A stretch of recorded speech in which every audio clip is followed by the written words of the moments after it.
15th, 2024, City Council Committee of the Whole meeting.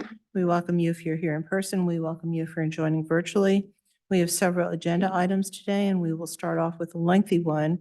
And this is a PennDOT presentation regarding Center Avenue in the city of Reading. So we will defer to our guests who are virtual on this particular issue, and who is going to be taking the lead from PennDOT? Or Tim, are you taking the lead to introduce? Yes, Council President. Yes, this is Tim Kroll. I'm city engineer, and I'd like to introduce our team here today to talk about important upcoming bridge projects, which our Council President Donna Reed is familiar with because she sits on the Reading Area Transportation Study, which includes these two bridge projects on our traffic improvement program for the next 4 years. And they are the two bridges at Center Avenue over the Norfolk Southern Railroad and the North Fifth Street Bridge over the Norfolk Southern Railroad. These bridges are only a few hundred feet apart. And we have with us today our PennDOT project manager, Representative Steve Sartori, and his two engineering teams. We have separate engineering teams working on both. And they'll bring us up to date on where these two designs, they're in the preliminary design phase right now, the two designs for these two bridges. These two bridges are in need of rehabilitation, significant rehabilitation. They're pretty old, and they'll go into the details of that. Steve Sartori here has been a PennDOT project manager for PennDOT for quite a number of years here in the city, so he's no stranger to the city. He's got a long history here. He was the project manager for the Buttonwood Street Bridge, for the Chestnut Street Safety Corridor with all the traffic signals and a bunch of other projects here. So we can be thankful that Steve is on board for these two projects. And President Reed is also familiar with Kyle and myself for this project because we just approved that transportation improvement program, the TIP, at our last meeting. So it's nice to get a little update on what's going on with this. These are the two of the three big projects, the other one being phase one of the West Shore bypass. That is also on the 4-year TIP as well. They're going to go over the concerns for the bridge. The good news is they're going to be doing the Fifth Street Bridge, which even though it's a state highway, the city owns it. And for reasons that I don't know why, but it's the city's bridge and PennDOT's going to fix it. So that's a good thing. The concern we will be talking about here tonight is both of these bridges are going to require elevating, similar to the Schuylkill Avenue Bridge, which is under construction right now. So they're going to get into the details, and they'll look for council input, suggestions, questions on the effects that these two bridge rehabilitations will have to the streets and the surrounding neighborhood. So with that, Steve, I'll turn it over to you and your team. Thank you, Tim. Good afternoon. Can everybody hear me? Yeah. Okay, Yes. thanks. Thank you. As Tim mentioned, my name is Steve Sartori. I'm the PennDOT project manager. I have been involved in a number of projects within the city. I was the PennDOT project manager on the Schuylkill Avenue Bridge 183 that's now in construction. So these bridges are somewhat similar in that aspect that they are over the railroad again. They are contributing historical bridges. We have a lot of historical areas around these bridges. And as Tim alluded to, there's options where we have to raise the bridges to meet Norfolk Southern, PennDOT, and the PUC clearances. So there's a lot of different factors going into these bridges to look at. So we have a number of alternatives. They are all conceptual. I'd like to emphasize that nothing is set in stone. We're very early on in the process, but these projects, they have some impacts to the surrounding areas more so than possibly some other times. So in the historical areas and everything, rather than try to move forward, we wanted to get input right now. So we do have to follow the environmental process. that's set by NEPA and the 106 historical process. So Chris Thompson's with us tonight, and she's going to explain a little bit more about that. Thank you, Steve. Can everybody hear me? Yes. Great, thank you. So good evening. Thank you for having us here tonight. As Steve said, I'm Chris Thompson. I'm the Cultural Resources Specialist for PennDOT's District 5 that covers Berks County. I've been involved in several projects in the greater Reading area, including most of your major concrete arch rehabs over the last 15 years, the West Shore Bypass Project, and I worked with Steve on the 183 Schuylkill Avenue Bridge.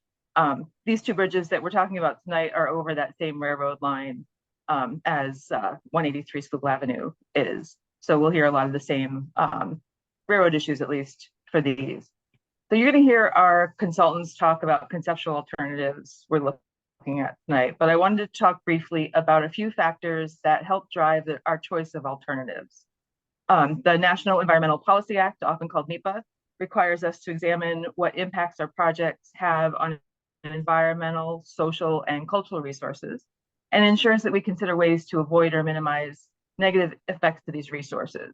There are three big ones for this project at this point, at least. Environmental justice, which looks at ways our alternatives affect traditionally underrepresented populations through things like property acquisitions, pedestrian access, parking.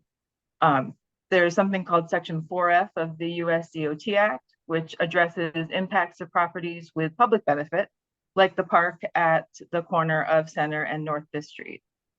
And then cultural resources, which is where my expertise lie, often called Section 106, deal with these two bridges as contributing resources to the National Register of Historic Places eligible Philadelphia and Reading Railroad, as well as the National Register listed Center Park Historic District. The last two regulations require the department to consider if the bridge can be rehabilitated to meet the project needs while retaining features that help the railroad line and the historic district represent their significance. While rehab of these bridges isn't one of the alternatives the engineers are really going to go into with much detail through this evening, it is one that's still on the table for both bridges and will be examined more in detail with my outreach process for Section 106. So these are just a few factors that will help us decide which alternatives get carried forward into the next stage of preliminary engineering.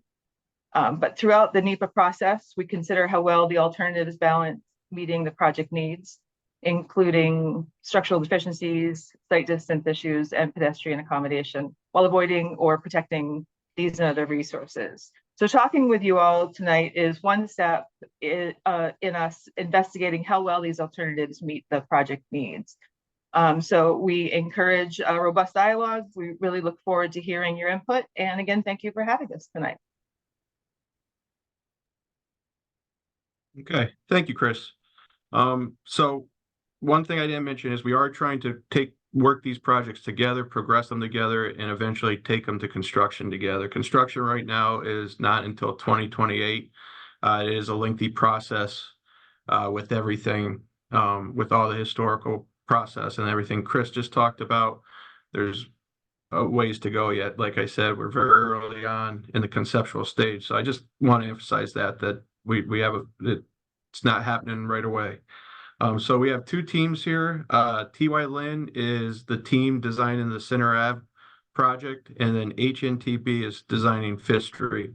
We're gonna start with Center Ave. There's more options, there's more alternatives, there's more impact. So we want to start there and go through that. And then once that's done, we'll go through the 5th Street. And like Chris said, if you have comments or questions, please let us know. So Kevin, are you taking the lead for TY Lin?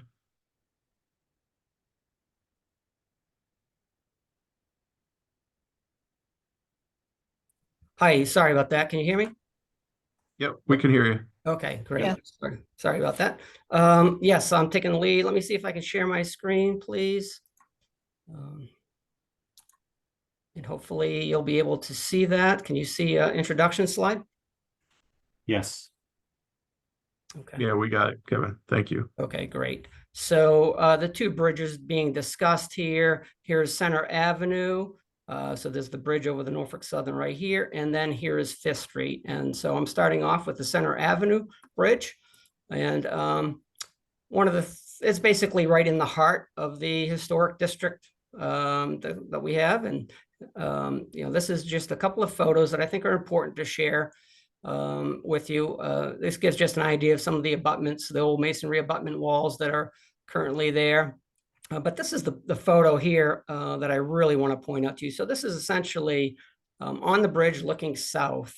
And what you can see is a fairly wide expanse of roadway here, right? This is a 2-lane roadway, parallel parking on both sides. Even though there's not a parking lane stripe out here, the cars just are instinctively hugging the curb lines. They're pushing over. And what that does is that leaves a very large area for travel lanes. And the unfortunate I'm sorry, getting echo there. The unfortunate thing is that can elevate traffic speeds, vehicular speeds, because of that wide width. And so that width is going to be important as we talk about the challenges that we have and some of the alternatives that we have moving forward. And also what I want to make sure and clear of is that the amount of time I spend speaking to any one particular alternative is in no way indicative that we are trying to promote that alternative as preferred or anything like that. It's simply the amount of time it is going to take for me to feel like adequately share what the alternative entails. So, as I said, some of the potential impacts or challenges that we have is as we raise the bridge to elevate over the tracks. This yellow line is really intended to show the height of the proposed sidewalk over the existing sidewalk. So this is the southwest corner of the bridge. The bridge is basically right in here. And you can see that's like 7 or 8 feet higher than the existing bridge. And that's some part of the challenges that we're having here as we try to navigate the elevation and coming up with a vertical curvature of Center Avenue that is going to meet the requirements, design requirements. And so this blue cyan line that you might see, this is Green Terrace, the side road here that comes off Center Avenue. And by the time, that's approximately where we would then tie down with our fill as we try to tie down onto Green Terrace. So some significant impacts to some of the homes here. And I'll show you on the other side, this is the Rodney Canyon Park is over on the side. And this road right here is Fifth Avenue. And so again, similar, you can see very high fills over the existing sidewalk. And this is on the other side, the north side of the bridge. Not as bad, not as challenging because the Center Avenue is going uphill. And so we're able to tie back down a little bit easier on that side. But you can see this garage right here. This is basically the abutment of the existing bridge. And so you can see that essentially that garage would not be usable anymore. We'd probably be okay to tie into some of these houses here, but certainly some challenges that we need to consider. And so we'll start talking about some of the alternatives that we need to look at. And so essentially this is Greenwich Street here, Fifth Street here, and Green Terrace here. So as I mentioned, you can see the amount of fill and impact to Green Terrace even because of that raised profile that we were looking at in this area. And so this is Norfolk Southern. Sorry, I'm not sure if everyone's hearing that echo that I am, but and you can see we're spilling down into basically into the intersection with Fifth Street. And so this is a 2-lane option. So this is basically, let's maintain the 2 lanes, but let's narrow them up some. So we're looking at maybe 11-foot wide lanes. Let's narrow that up. Let's maintain the parking, the parallel parking on both sides. However, we're going to remove it from the bridge area. Currently, the bridge area is signed as no parking, but people ignore those signs and they still park on the bridge. But looking at options here, it would be helpful to try to minimize the width of the bridge over the railroad tracks. That will help in some ways to bring the profile down. And so, but we would maintain parking on the approaches of on either side, the north, south, and the north. And so the gray areas to basically show sort of the sidewalk, existing sidewalk areas and what we have to work with. So for those of you that are familiar with Front Street, right, there's big, large retaining walls as that bridge goes up over Norfolk Southern, and you have the side conditions, you know, that are basically maintained where they are. So that's an option here. We have looked at side slopes instead of vertical walls and what kind of impacts, but really we're talking about some fairly significant impacts, right? Either way, but especially if we start filling off to the sides. And so, you know, this alternative here, what we thought we'd look at, and we looked at the traffic volumes on Center Avenue. We projected them out into the future, and Paul Archibald will be on a little bit here to talk a little bit more detail on those. But we saw that really it looked like we could narrow the roadway down to a single lane. Now that's a challenge if any time in the future you want to go to two-way traffic, right? But if it's to maintain, if we think it's going to stay as a one-way operation going south to north, then we could look at a single lane here. And really the traffic projections, vehicular traffic projections show that that would work. And so what that does is that just gives us a lot more room to work with, right? If we were to get away, even if we went with the vertical walls, you still would have a lot more room to work with on the sides. But obviously if we went with the side slopes, we'd have a lot more room to work with, a lot more real estate before we really start hitting some of those historic homes or that and getting into that park and that type of thing. So it's a lot of good things about this option. We also looked at simply, does it make sense to remove the bridge and not replace it? And so that was alternative 3. So there are some implications with that, and we'll kind of walk through those here in this discussion. So this is the north side. So here, if you can see this blue hatch, this is essentially where the existing bridge is. And so we looked at removing that structure. What would that do here? Well, this is currently a one-way operation. So if we needed to, we obviously would still want to get access to these homes, access to this business. We'd actually have to change this to two-way, at least on the north side of the bridge, right? We'd have two-way operations to get access in. Down here is that garage I talked about that's right near the abutment. You know, if we wanted to try to maintain access there. The challenge is, right, people have to not only get down here, but they have to then turn around. Right. So what we've done is shown some white striping where we'd have to really stripe out the area. We would capture this area of the existing sidewalk, and that would just allow the vehicles to have a multi-turn movement to be able to turn around. And we checked this for emergency vehicles as well, and we were able to see that that would work. Now, obviously, I made a very important statement there, right? That this impact is more than just vehicular traffic. This impacts all modes of traffic. And there is a fairly high number of pedestrians that use and cross this bridge daily. And Paul will be talking about that a little bit later as well. So that's certainly a concern for us that we need to be thinking about. You'll also see that there's a yellow line stripe here.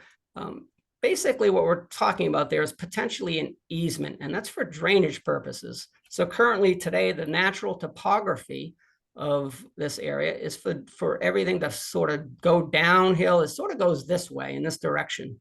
And so what happens right now is the drainage that hits the roadway collects along the curb line of Center Avenue, and it just flows over the bridge. It's actually collected into drainage inlets on the south side. And so if the bridge is removed, we can't allow that drainage to just flow down onto the railroad tracks. So we'd have to collect that somehow. And as I said, the natural topography is for this drainage to go down. So we want to collect it as close to the railroad tracks as possible. And so then what do we do with that drainage? Because in either direction, going this way is going uphill. So it's very challenging. So is there a need for a pump station or something to be able to pump that water back up the hill to get into a drainage system? So that's one of the challenges as well that we have. As we think about the other side, so this is the location of the bridge here. On the side, this is Green Terrace, 5th Street. And so we looked at here, we would not have to change it to two-way traffic because we have this Green Terrace as a way for cars to escape, I guess, or get out. So if they were to turn onto Center Avenue, right, they could always go on Green Terrace to get to their final destination. We looked at multiple alternatives here. We looked at this one here happens to show on-street parking on both sides and capturing this land to the north of Green Terraces, maybe additional park space. Maybe you want to use that as some green space. One thing that we need to be considerate of is that there is a Barter bus stop right here currently. And so, you know, we did look at, well, maybe it could move down onto Fifth Street. So there's just some challenges there that, again, need to be looked at. In no way considered to be a fatal flaw at this point. And as I mentioned, we just looked at a number of alternatives here. I'll just show you another one. Happens to be where we use some angled parking in this area. And we actually added some 90-degree parking in this spot of land that we have north of Green Terrace. And the reason it would be angled parking is because in this case, traffic would need to get out of the parking lot and head in the south direction to get out. And so what we want to be careful of, right, is that people aren't confused. Maybe they don't know the area very well. They come in here and they want to get out, and we don't want them heading south on a one-way street. We want to make sure that they turn.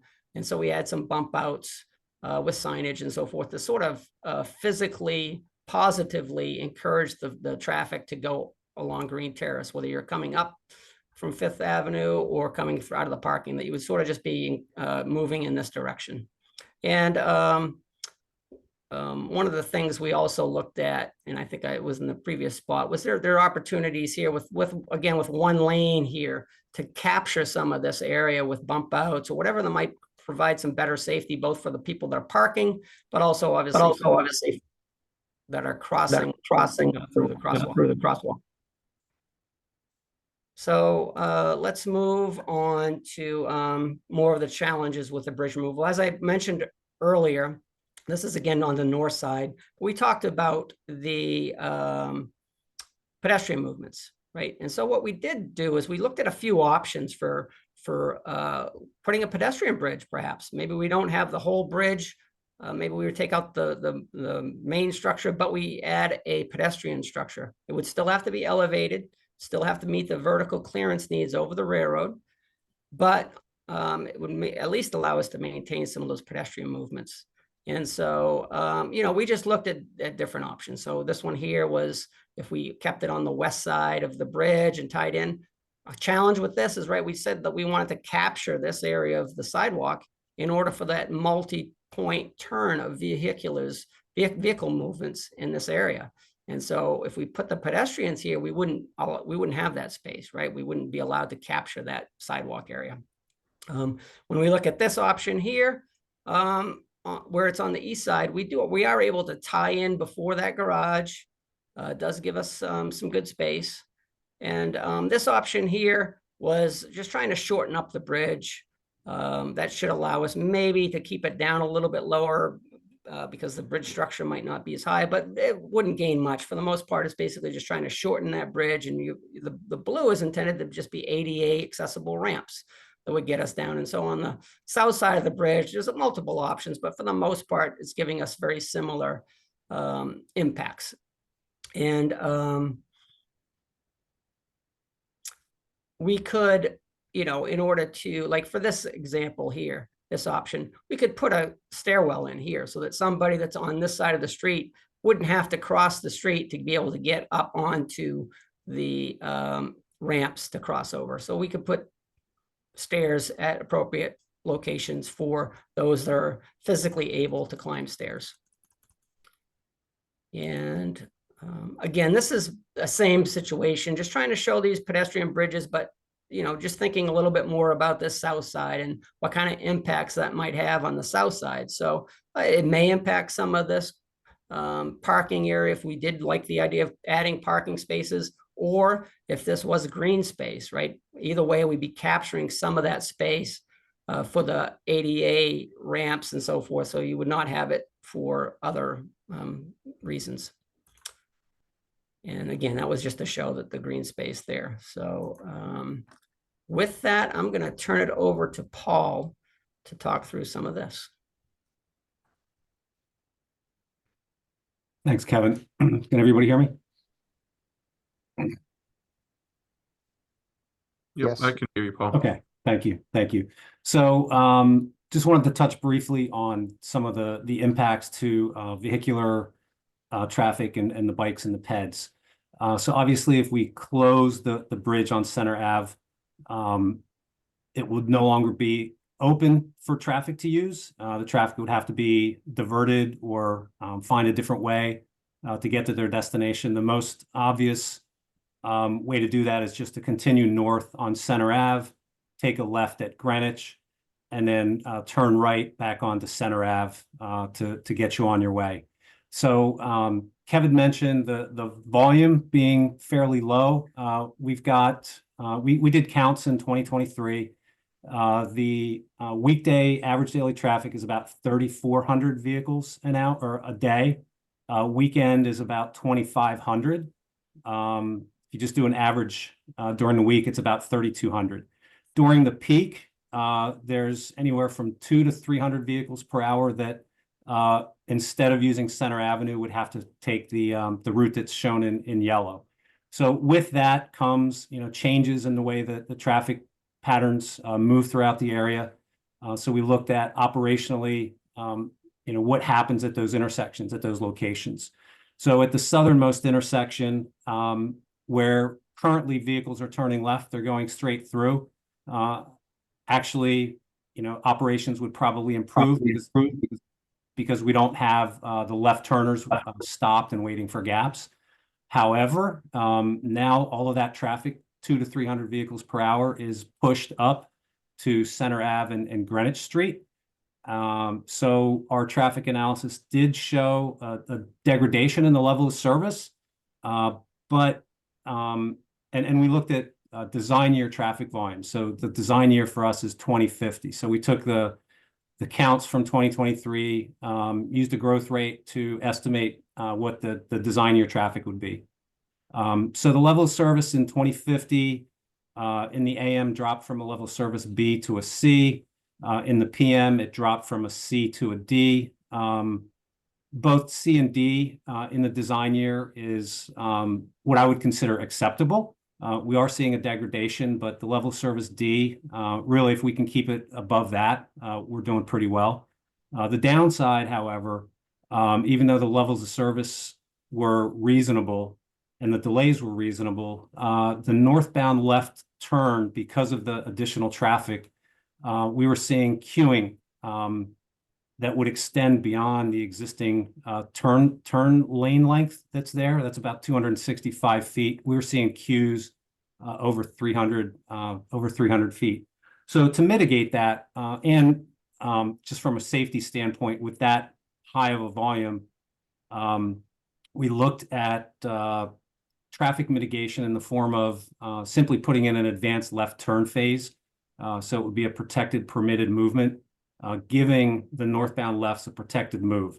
So we were able to mitigate the queuing issue, get the queues down below or less than what the existing storage length is. And overall, we were able to maintain a level of service D. We did not look to extend the length of that left turn storage lane, but if queuing were to become problematic, we could extend that lane. There's the width there. It's just striped out pretty much as a center turn lane that nobody uses. So continuing, along the route. Paul, this Yeah. is Tim. I just want to interrupt because I'm not sure. I think most of council understands what a queuing length is, but it's pretty important for them to understand that that's the stacking length of cars that are stacked up on the bridge. This is the 5th Street Bridge, waiting to make that left turn onto Greenwich Street and to continue on up through Center Avenue. So when you're using queuing, sometimes folks might not understand that queuing is the stacking. Yeah, it's the and cars it's- stacked up. And Yeah. it's going to go back onto the bridge. So it's going to be more than what's there now. I thought when you explained that to me, I thought that was critical, and I thought I'd just highlight Thank that a you. little bit. Yeah, thank you. Thank you. Yeah, and right now today there aren't many left turns. Anybody who's heading in that direction is going to turn left at center. So it would be much different from today. Working to the west there, the intersection of Center Ave and Greenwich, it's really two intersections sort of clustered but working together. Actually, the level of service remains the same or even improves slightly because the through movements today on Center Avenue are now going to be right turn movements heading westbound, and we're able to give a little more time back to Greenwich. So the levels of service there remain the same or even improve slightly. So that's the traffic impacts. Next, I wanted to briefly just touch on the pedestrian and bicycle traffic that's on the bridge. There's a lot of numbers on this slide. If you want to zoom in to the box that's shaded in the bottom, that's really the point of this. We did counts in March of this year. We were out there for 3 days. And when we look at the traffic that was using the bridge, on average, we had 128 pedestrians and 5 bicyclists a day. So obviously, it is seeing a fair amount of usage from bikes and peds. So what does that mean for the bikes and peds? Well, Kevin shared with you one of the options that would include installing a pedestrian bridge, and we had a couple of different options that we looked at there. If that is not something that is desired for the long term, we would have to look at, well, where do these pedestrians go? So we took a quick look. You can go to the next slide now, I think, Kevin. We took a quick look at what the available options are. Folks could travel, what's shown in blue, they would take basically Green Terrace over to North 4th Street, back up to Greenwich. That's roughly 1,100 feet, just short of 1,100 feet. The other route in green would send pedestrians up 5th Street and then back over Greenwich. Again, roughly 1,100 feet. That would be an additional 615 feet that pedestrians would have to travel. And at an average walking speed, we're adding another 3 minutes. So I wouldn't say it's the end of the world, but we are adding distance and adding time as an inconvenience for the pedestrians. If you're able-bodied, you could probably walk through the park, take the steps. But for impact purposes, we just assumed we would send folks on an ADA compliant route. So that's really a summary of the vehicular and bike and ped traffic impacts. With that, I believe, I don't know, Steve, if you're going to the next project, or we're going to open it up for questions on this project. Thanks, Paul. Yeah, there's a lot of information there. I think a couple of things I just want to add.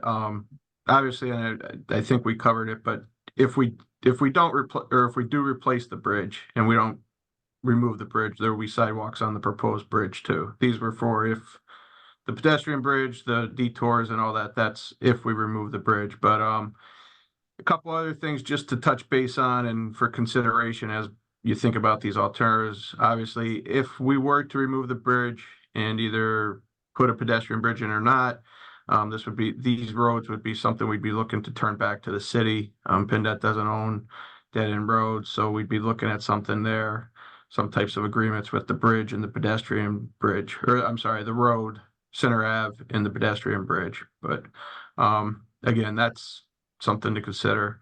I know we're on a time schedule and stuff, and I'd like you to see 2005 5th Street. It's not as long of a presentation, so I think we can get that through that fairly quick, and then we can open up for questions and bring up whatever slides we need after that. So Eric, are you there? Are you going to share? Yeah, I'll start sharing here. Let me know when you could see my screen. Good? Not yet. Not yet.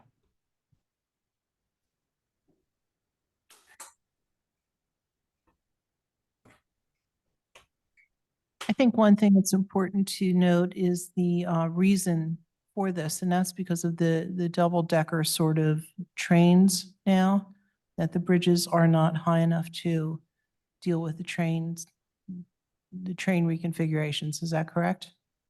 Yes, that's part of this. The bridges are, as Tim mentioned, the bridges are programmed to be either rehabilitated or replaced. So that's the first step. So they're in need of repairs, need to be replaced. But once we get into that, we have to meet requirements based on PennDOT standards, as I said, the PUC and Norfolk Southern's double stack trains. So that's part of what's raising the bridges up, yes. And I'll just piggyback on that, Steve. If you go over the bridge right now, it looks pretty good because PennDOT just paved it. But before they paved it, they milled it. And we got a good look at the concrete deck, and it definitely needs to be replaced. This is a bridge that needs some serious attention here in the next couple, 3 years. Thanks, Tim. Okay, Eric. You got my screen? You can see Yep, it? I can see your Okay, screen now. good. Thank you. Steve, you didn't want to give like a little synopsis here at all? I mean, I can go into it too. I think we covered everything. You can, let's go into it Yeah. and then yeah. we'll take So- questions. Leave some time for questions. Sure. So at the center, you can kind of see it in that teal color, right? We got the Fifth Street Bridge. We're looking north here. So north is up. Center Ave Bridge, which we just talked about, is to the left. The kind of the big items I really wanted to mention are highlighted in different colors. So the blue are private properties like the Rotherham property that's historic within the Center Park Historic District, the Cosmerl and Co. property also within that district. The one item I did want to mention is that 3-minute car wash that is quite close to the bridge. There is just the retaining wall separating the roadway, the sidewalk area, and the property there, which essentially runs up to Norfolk Southern, which is in that orange color. The one other item I did want to mention is that Rodman Cannon Park. That is that triangular section to the southwest of the project area. So moving kind of into the existing conditions, right? The Fifth Street Bridge sits a little bit north of Center City, just past the Center Ave intersection. As you travel northward on Fifth Street, the vertical grade is quite noticeable as the road crests over the railroad and into the Center Park Historic District towards Greenwich Street. Right, the current typical section as shown is a 2-lane cross section, right? You got the 2 11-foot lanes as shown there on that photo, plus that 10-foot median that turns into that left turn lane at Greenwich. Then there's that's all flanked by 2 parking lanes along with 2 sidewalks, one on each side of the roadway and the bridge. The bridge itself is a single bridge which crosses over one Norfolk Southern track currently, right? The superstructure was built in 1936. It's a concrete encased steel through girder superstructure, which is currently load restricted.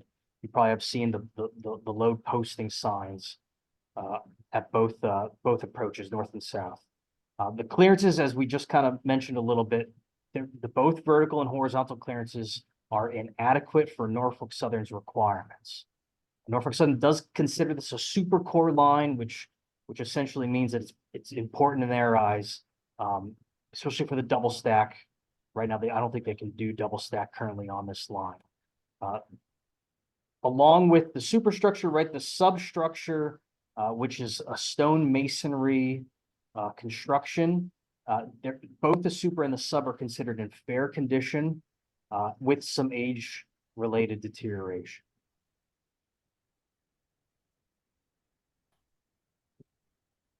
So moving into the proposed alternatives, we have 3 alternatives. To orient yourself, you'll see it's kind of running as you move down to up on the page, right? South to north. You can see Greenwich Street kind of creates a T there, and then that V portion is Center Ave, and then at the bottom there, that's Woodward Ave. So based on those existing conditions, the team really developed a couple of alternatives. At that point, we reduced and we whittled them down to 3 main alternatives. The alternative 1 and 2, it's a superstructure replacement, which we're really just taking off the top of the bridge, right, the part that everyone drives over, and then rehabbing the substructure, those stone masonry abutments. Alternative 3 is a full replacement, and we'll see why there's a difference between these besides what you see as really a plan view looking from above. But the idea here is that that's a full replacement. So both the superstructure and the substructure, those stone masonry abutments, would be removed and replaced not in kind, but fully removed and replaced. So the common thread here between these 3, and you can see it's not highlighted in gray, the bridge. the common thread between these three alternatives is to keep the impacts within the intersections to the north and south. So within Greenwich and within the Center Ave, Woodward, Fifth Street intersection, right? And that's kind of depicted there in the gray area. The gray area would be the shading. It flanks it. The shading really denotes the reconstruction portion of the roadway. Okay. So on to the next slide, right, is really a vertical look at the proposed alternatives. Really, if we were looking at this bridge in you know, on the ground, we would be essentially at the 3-minute car wash property, looking at the side of it. So what we tried to do was we tried to denote each of the three alternatives along with the existing as gray to show the differences between the three. And the one thing I did want to note, and you can see that photo of that typical section, is as you're following along and moving over the structure, the proposed typical section, so the lane configuration, the sidewalk configuration, the median, we're proposing minimal changes to that, right? So still going to maintain the 5-foot minimum sidewalk on the approaches. It's a little bit wider on the bridge on each side. And then the same, essentially the same lane and shoulder configuration, parking lane configuration. So really, when we're comparing the existing to the proposed alternatives, we're estimating about a 2 to 3 foot raise in the roadway, right? It's obviously less than Center Ave, but and that's mainly because we're already kind of on that, as Steve calls it, like a ski slope feel on that southern approach, moving away from the bridge. But you know, it's a little bit less, right? We're saying 2 to 3 feet. We're raising it up to get that vertical clearance over the railroad. And looking at the elevation view and comparing the alternatives, the main differences between them is about a 1% difference. So for example, the alternative 3, the full replacement, has about 13.7% maximum slope. Right now, the existing slope is about 10%, 10.5%, but the differences between alternatives 1 and 2 and 3 is about a 1% difference. Same thing on the other side, on the north side, right? So percentage wise, in terms of grades, right, we're moving from about a 5, 5.5, depending on which alternative we're looking at. The one thing I did want to note with alternative 1 and 2 is we were kind of tweaking the percentages on the north side, just really to minimize the impacts to properties such as the Rothermel property and the Cosmo property, mainly their driveways, making sure that we're not kind of chasing our tail. The driveway does run down the hill to the side, moving from west to east, and then some of the portions of the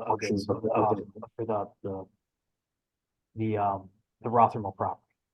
Tim, did you want to bring something up? Yeah, I just wanted to bring up a point because we're going over a lot of percentage of grades, and it's easier for us engineers to kind of visualize that, but for regular folks, it might be a little tricky. So 13.7% is pretty steep, but it's not the steepest in the city of Reading, but it would approach those kinds of street grades that you see right now on the eastern section near City Park, Walnut. If you think of Walnut Street between 12th, 13th, 14th, you know, up in the Elm Street, again, the same thing. Those grades get into that 13, 14%. So it wouldn't be the steepest, but it would be among the steeper grades that we see in the city if we went with the option with that 13 plus grade right there. Yeah, thanks for bringing that up, Tim. Mm-hmm. And that's a natural topography thing also, right? There's always been that hill.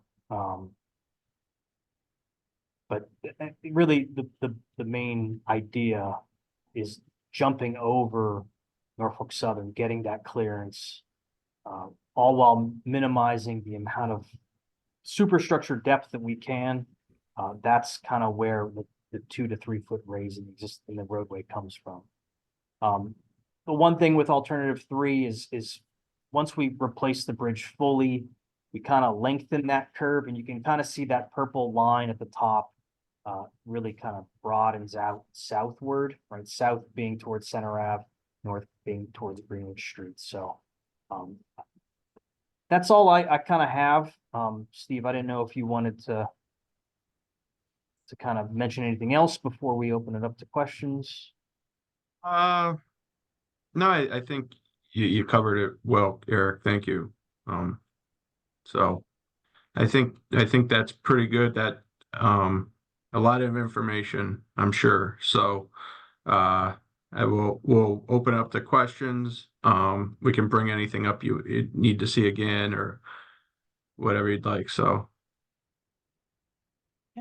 Well, we thank you for the presentation, and certainly these are two critical throughways, north-south, for the city of Reading, Center Avenue at Split and Fifth Street. One question, the bridge construction, would it be done at the same time? So both Center Avenue and Fifth Street, should both bridges be replaced? Would it be done simultaneously, or would one be done before the other? Also, projected cost at this point, and how long the construction is projected to take? So there's a number of questions there. sure. And I'll let the teams back me up here if I misspeak, but the construction would be staged, so we do one at a time. We wouldn't do both. Both will likely require a detour, possibly using both roads. Obviously, Center Ave traffic would be detoured onto Fifth Street. Possibly look at Center Avenue using the detour for when Fifth Street's closed. And possibly turn it at two-way traffic before further impacts are made, or before Center Avenue is reconstructed. I would estimate 1 to 2 years for each bridge, possibly, depending on utilities and everything. I know our Schuylkill Avenue Bridge is pushing a couple years. So we'd be looking at that, depending on the amount of impacts and utilities. But hopefully we could do them in about a construction season each, but depending on which alternatives chosen and everything, it could go up to 2. Cost, they would vary. I don't think we've gone too far into cost yet, just because of the conceptual nature of what where we're at with the designs. We haven't gone very far into it to put real cost together. We've been more concerned about impacts and the various options we've shown. And then one final thing for me, the approval of this, and Fred, I'm looking at you and Michael, is that councilmanic approval, or is that going through because it's state requirement?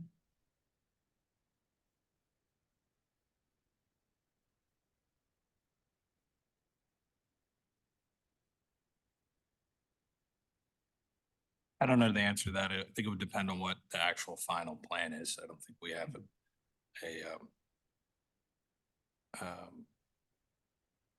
it's something I'll have to research. We still have to progress each of these alternatives further. As of right now, we really were looking for just any kind of feedback you have, one way or another, good or bad, for any of the alternatives. We realize there's significant impacts to some of the surrounding neighborhoods and everything, and based on the proximity of the two bridges and stuff, we wanted to get some early on feedback. But there'll be further coordination as we move forward into the design and as we go through the environmental process. So right now, we're going to progress probably the alternatives you saw today. Okay, we'll go around the table for questions. Chris, it's your district if you want to start. Thank you for the presentation. I have lots of questions. My first question is, was there any consideration for the alternative of having the track bed lowered rather than changing the height of the bridges? That was just briefly discussed with Norfolk Southern on a kickoff meeting with them to review the project, and they did not respond favorably to that. And my other question is, I know that in addition to the Fifth Street Bridge and the Center Avenue Bridge, there's also the Fourth Street Bridge. So will this also apply in the future to either raising or eliminating the Fourth Street Bridge? When I would assume once the Fourth Street Bridge is programmed on the tip, and is in need of replacement or rehabilitation, it would be impacted.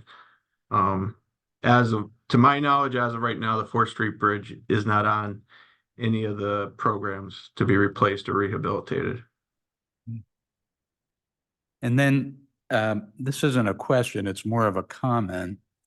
And that's with considering that Greenwich Street is actually, it's one of the main east-west arteries of the city, only because the train track that runs through the center of the city only has so many undercuts. So it would be Greenwich to Oley Street. The next one would be 5 blocks away, and that would be Spring Street. And then the next one to the south would be Walnut Street. So in addition to the traffic volume coming from 5th Street, shooting off onto Center, the added traffic onto 5th Street, if the Center Avenue Bridge was eliminated for the turn onto Greenwich, either way, left or right, would increase that volume.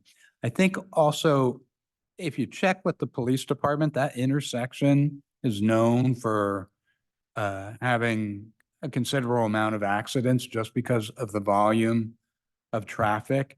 It may not be during the day, but it's definitely there around 5 o'clock. And it's also there when there's multiple events happening downtown and people need to leave towards 222 or 61. These are major streets. They do take a lot of traffic out of the city. And I think that's it. That's all the questions I have right now.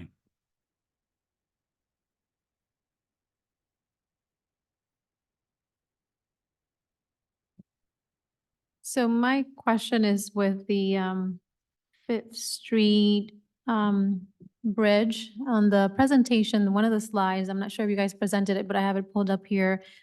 Slide number 6, there's a chart, there's a summary, and it states that alternative 1, there's pros and cons for each alternative. And it seems like, it is my understanding that alternative 3 would be the one that satisfy both the horizontal and vertical minimal clearances. Is that correct? Correct, yes. Yep. Okay, I just needed clarity on that just to make sure, because it seems like that will be the only option that has both of those boxes checked off. The others wouldn't. Right. Yep, you're correct. Jamie or Wes? Jamie? Thank you for the presentation, gentlemen. I have a few questions. My first one is, and it's more of a yes or no, just because of the time. Has there been input from residents or businesses in the surrounding area? No, not at this point. We're kind of going through the process. I know you said it's yes or no, but we started with Tim. We wanted to come to city council. We're kind of working our way through. We realize that's a critical point, especially removing a bridge. So we have not gone there yet. Second question, does this impact the stability of the surrounding homes?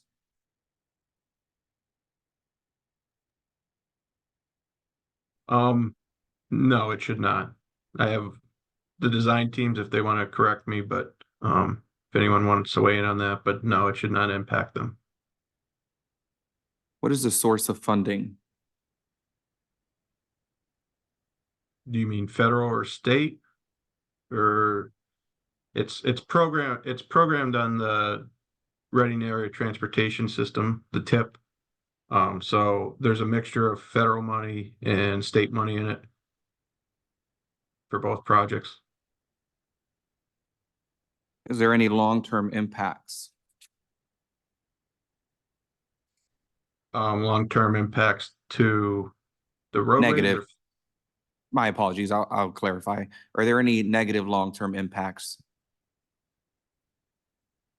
To the residents or traffic, or we will mitigate As you know, a lot of what we're showing you we're trying to mitigate the different options. Obviously, if we pick the bridges up, we're gonna have to increase the height of the roads.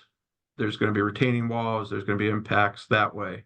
If we remove the bridge, obviously there's, you know, possible, we'll call it permanent detour. You can't use Center Avenue. Access to some of the residents and businesses on Center Avenue. And if a pedestrian bridge wasn't put in, then it would be a detour for them too. So we're looking to mitigate as many things as possible depending on the alternative. But obviously there's impacts one way or another with these alternatives. Steve, this is Tim. In answering that question with the impacts, we mentioned, I guess it was your team mentioned about the Center Ave Bridge, about the service level going from a C to a D. And again, this is traffic engineering speak, so you might want to explain what that means and if that's something that might help answer that question. Okay, well, I'll hand that over to Paul.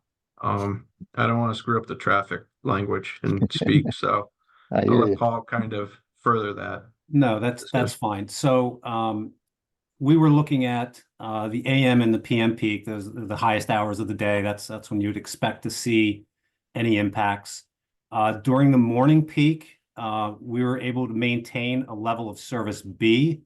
So levels of service, kind of a scale of how you grade the performance of an intersection. Level service A, just like your report card, is good. F is bad. We strive for, D or better would be ideal. So in the AM peak, we were able to maintain a level of service B. Average delays were less than 20 seconds per vehicle. In the PM peak, that is different. The volumes are higher. There's more demand on both Fifth Street as well as Greenwich Street, as you pointed out. And our level of service degraded. It went from a level of service C at 30 seconds to a level of service D at 40 seconds. And part of the reason for that degradation, and we did have to play around with the timings a bit. If you're providing the protected turn phase for the northbound left turns, we have to decrease the amount of green time to some of the other movements. So while we were improving the performance of the northbound lefts and reducing the queues, we were impacting some of the other approaches. Greenwich Street actually did drop, and we saw some queuing increases, but it's still the stacking, but the vehicles could still be stored in the turn lanes that were available. There wasn't stacking up, through upstream intersections. But from a long-term standpoint, yeah, the level of service is projected to be degraded somewhat. I will note that we assumed 100% of the traffic would divert along that route. In reality, and my experience tells me, if we are seeing, queues that are extensive or delays that are long, people are going to find a different way to go. But assuming the 100%, we saw a 10-second degradation. So that's the long-winded answer. Sorry for that. If there's any other questions, I'd be happy to do my best to answer. Not at all. Thank you very much. I appreciate the elaboration. I think I just have one more question, or excuse me, I actually have 2 or 3 more. Who was the planning engineer? Was that local? The planning engineer? Correct. In terms of where did we get the growth rate? The bridge. There Was wasn't a, Bridge? unless there was someone from the local side, there wasn't a planning engineer. No.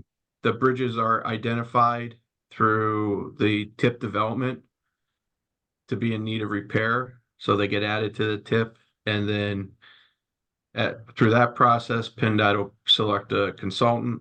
The consultant gets brought on board, and we start the early initial studies, the investigations, and preliminary engineering, and then we go from there. Thank you. And then how will updates be communicated to the public? Are you guys aware of that yet? There'll be there'll be a public meeting. Either, and that'll be coordinated through everyone at the city. Either presentation, a public plans display, an open house, in person or virtual or both. Plans provided online for everyone to see. One of the things we'll have to do because of the historic nature of everything, and Chris touched on it, there'll be what we call consulting party meetings, and that should happen prior to the public meeting. And the consulting party meetings would probably be any stakeholders that are interested in attending, property owners and things of that nature. So there'll be more meetings, there'll be more coordination as we go through the process. Thank you. Melissa, any questions? Anyone else with follow administration, anything you'd like to add to this? I mean, these are very long-term projects that, if you're familiar with things like up at near Cabela's, the I-78 bridge and 61 improvements, these things are really involved. One thing for future councils will be the West Shore bypass, which goes on to about 2045. That is, I think the first phase alone is $600 million. There's going to be multiple meetings about that because it involves multiple municipalities from the Tulpahawken Creek start of it all the way down to Exeter Township. But these will be similar to, and where the District 5 and District 1, I believe, touch at West Green.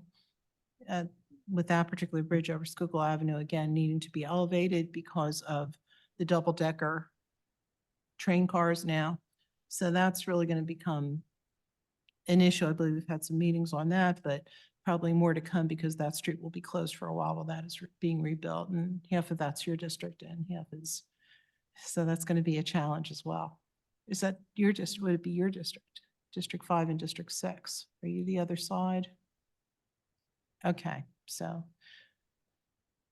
And just to let you know, this is the list of projects that Donna and I and Kyle, we look at and we approve as part of the Transportation Improvement Project. And you can see that the first phase, that's this one right here, SR 422 Phase 1, that's the first project. And I'm not sure exactly the cost, but that's the one that's going to be down at Lancaster Avenue and that big interchange down there. And that's estimated to let in 2027. So it's near horizon here, and we're working with PennDOT a lot because of the utilities, the drainage. We're working with the engineers there. So that is definitely the other big project on the horizon.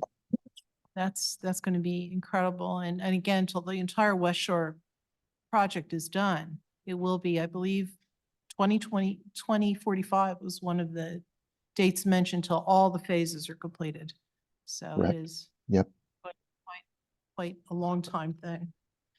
Are there any other questions for this particular presentation? Anything else? Anyone? Okay. Well, we thank you. We'll look forward to the meetings and keeping us updated, and the public will certainly know about this after this meeting and understand what's going on. All the projects that we face with the Reading Area Transportation Study are very interesting. They go from the small to the very, very large. So thank you. We appreciate it, and we'll look forward to further updates. Thank you. Thank you. Thank you. Okay, next we'll have the presentation on the wastewater treatment plant. Welcome, Kyle. Deb, welcome.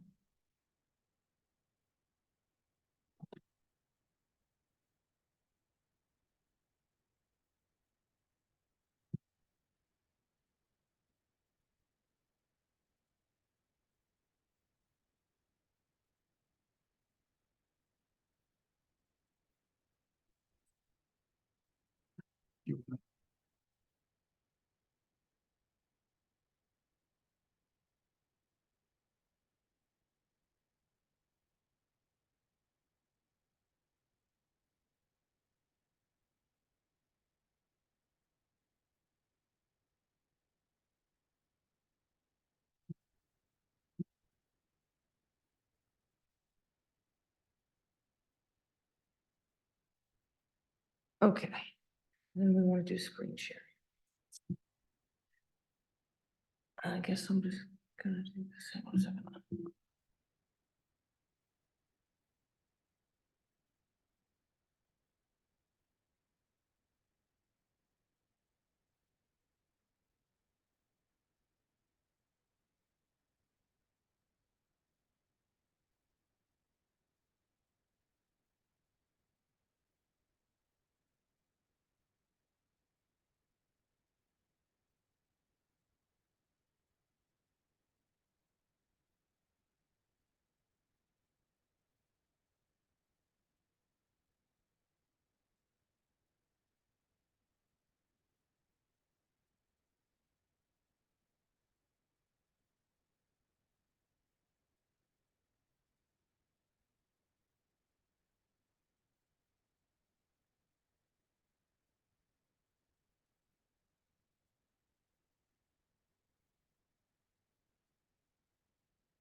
Okay, sorry about that. Bear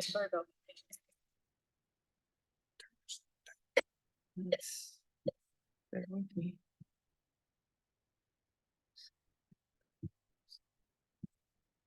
I can't see.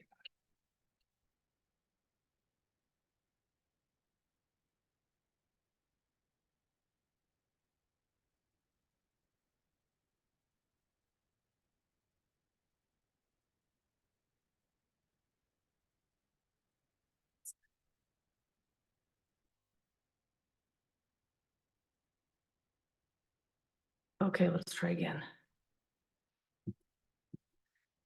I'm Deb Hoag, I'm the Utilities Manager. I've got Kyle with me as the Public Works Director. And I will tell you, we also have, via Zoom, we have Bill Riley, who is our wastewater manager. Tim Kroll's the city engineer. I think that I cover everybody from Public Works that's present. What we want to do is give you a little bit of a basic on wastewater treatment. I know we've got a lot of new counselors. There's going to be some bigger projects coming up for award. And I know that as we move through the budget process, just how we do some of the fund accounting is a little bit more difficult to follow. So just walk through some real basic things to start with. Many people are familiar with just the natural water cycle and kind of looking at it going, it rains, it runs off, it goes into the ground, it evaporates, comes back up. It's pretty basic, but we as humans really interrupt it.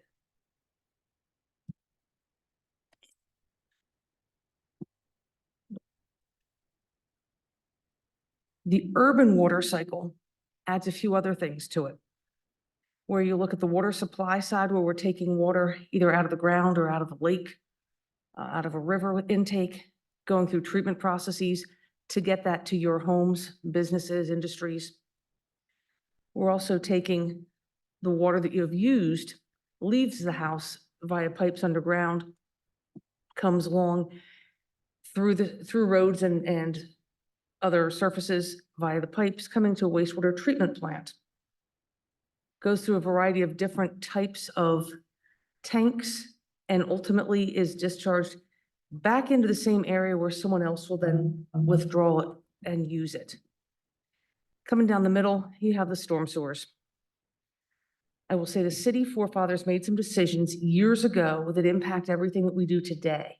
And from a regulatory perspective, they've been impacting us for the last almost 20 years. And that is that our system is separate. When you look at some other cities that are in Pennsylvania that we're oftentimes compared to, they have combined systems so that their stormwater, as you kind of look at the little cartoon there, their storm sewers in the streets actually enter the same pipes that go to the wastewater treatment plant. So when you think about the size of building, how big tanks need to be to handle those huge surges and flows, while we see significant increases in flows, it is nowhere near what some of the other facilities do see. So the city forefathers, in some respects, did us favors, I guess is how I'll put it, when you really look at it's much more expensive to treat wastewater or sanitary sewer than it is to treat runoff from stormwater. But that kind of gives you the basics of the urban water cycle and the differences there. The city was very forward-thinking in what the actions that were taken years ago as the country was kind of cleaning up, thinking of Gettysburg and some of the things that happened historically. We had our founding fathers going, we have issues in low-lying areas. We have a dense population of about 60,000 people in the city at the time, and the city was not developed to the same limits that we are currently. So in trying to address a lot of health issues, decisions were made and council took formal action to develop plans for how to treat what was at that time called sewerage. There were a number of different approaches.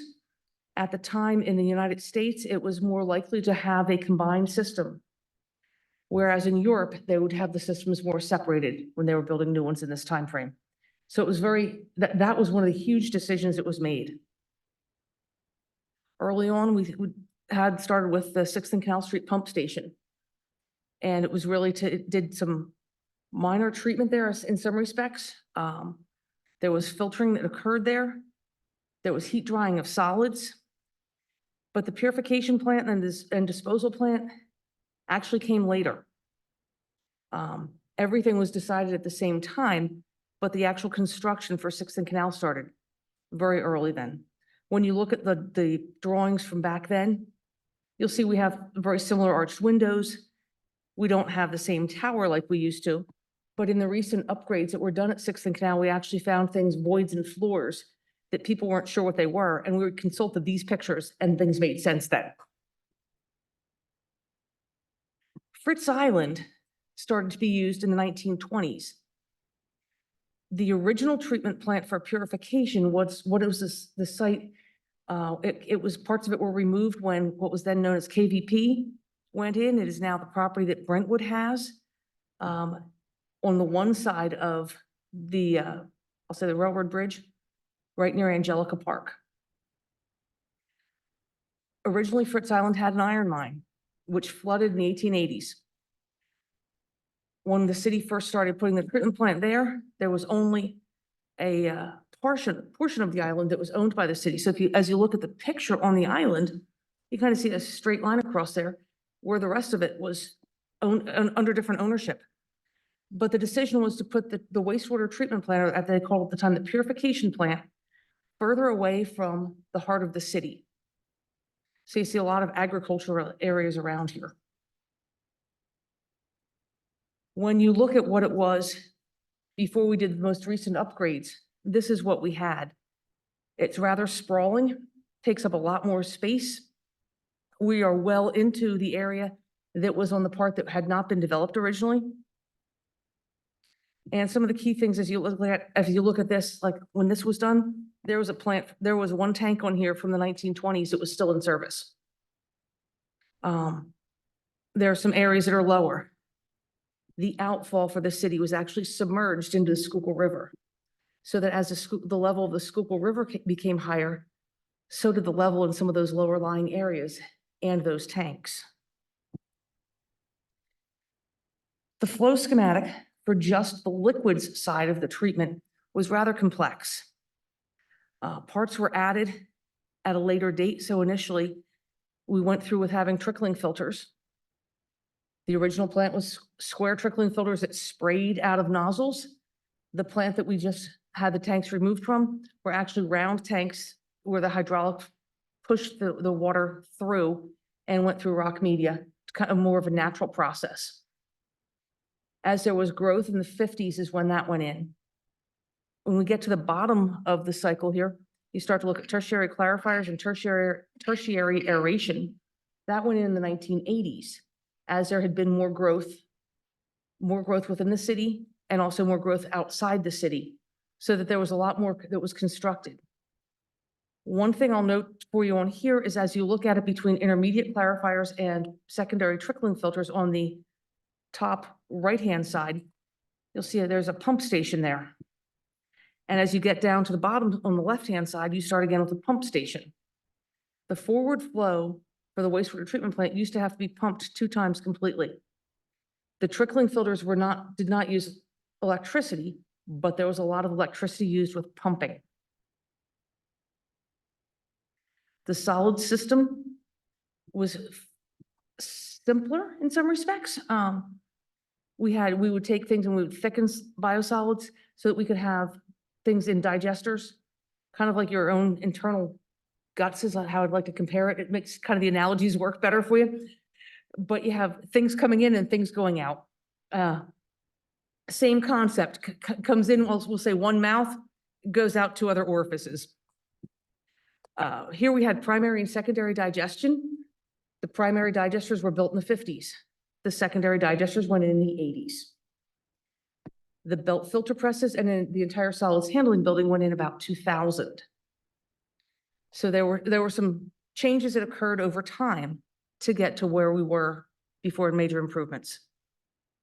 Some of the problems, like I had mentioned, you build things in low-lying areas. The more you can have things flow by gravity and not pump it, you're not using electricity, but Reading is really kind of hilly.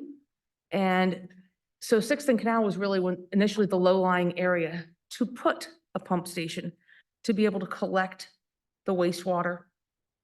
And really, it made sense then to try to collect it in one spot and then move it away and move it to the much more further away from the densely populated areas. With some of the things that were done, you can see that this is from the flood of 2006, June of 06. What you can't tell from these pictures, and if I start on my left-hand side, where the yellow is, that's actually really high up in the air. That's a pumping station underneath there. You can't see any of it though. There's also tanks. If you look at the middle one, that is an area that had tanks submerged completely as the Schuylkill River backed up. When you look at the picture on the far right, that is the Sixth Canal pump station in the center where you kind of see the trees at the bottom. If you follow that up and look at your roof line that is going north-southish, there's actually a wall.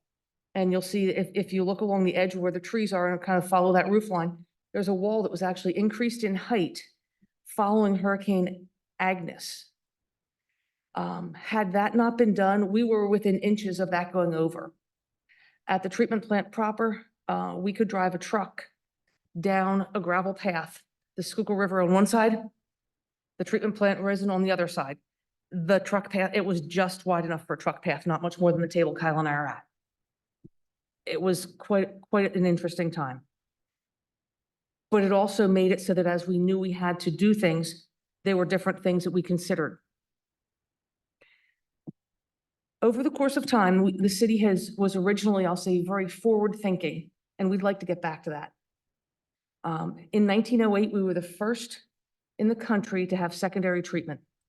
I got a phone call from a radio station in San Francisco in 2008, asking what it was like to be, it's 100 years later, where's the city stand? And I'm looking at Fred going, in 2008, we're in the middle of a consent decree.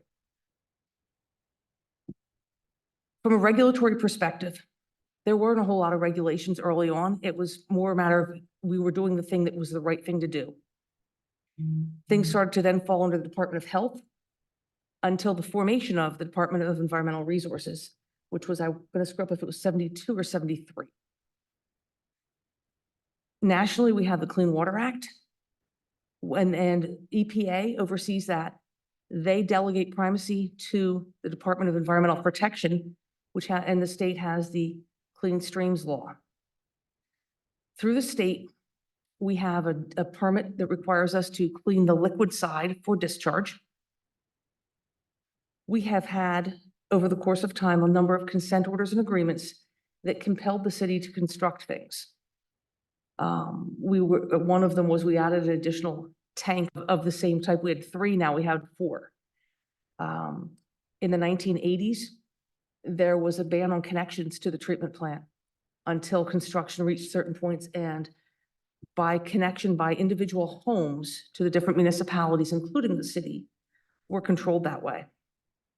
Fines were issued.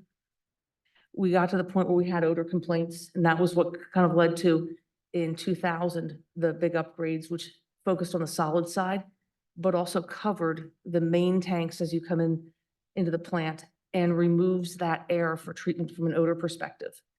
That's one of the things that really helped the neighbors in Millmont in not having any type of odors that way.